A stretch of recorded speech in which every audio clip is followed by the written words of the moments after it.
Starting हजुरले संग्रिला बैंकको एप्लिकेसनलाई open गर्नु होला। एप्लिकेसन ओपन गरिसकेपछि यहाँ हजुरले मोबाइल नम्बर र लगइन पासवर्ड हाल्नुपर्ने हुन्छ।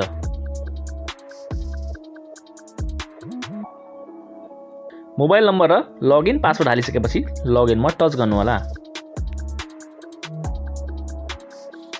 लगइनमा टच गरिसकेपछि तपाईलाई यस्तो इन्टरफेस देखिनेछ। माथि प्रोफाइल लोगोमा टच गर्नु होला।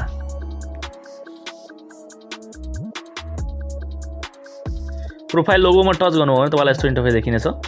यो ठाउँमा तपाईले लास्टको सेकेन्ड अप्सनमा सेटअप बायोमेट्रिक्स लेखेको देखिरहेको छ, यसमा तपाईले टच गर्नुपर्ने हुन्छ।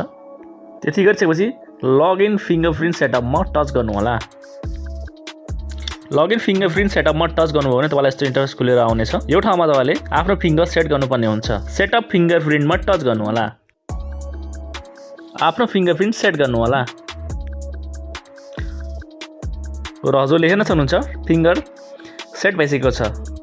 डन लेखेको ठाउँमा टच गरिदिनु होला। र अब तपाईले आफ्नो मोबाइल ब्याङ्किङलाई ओपन गर्नको लागि पासवर्ड र मोबाइल नम्बर हाल्नु पर्दैन। अब तपाईको फिंगरले मात्रै ओपन हुनेछ।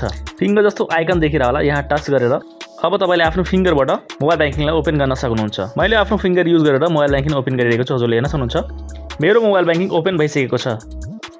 भिडियो मन परेको छ भने लाइक र च्यानललाई सब्स्क्राइब गर्न नबिर्सनु होला।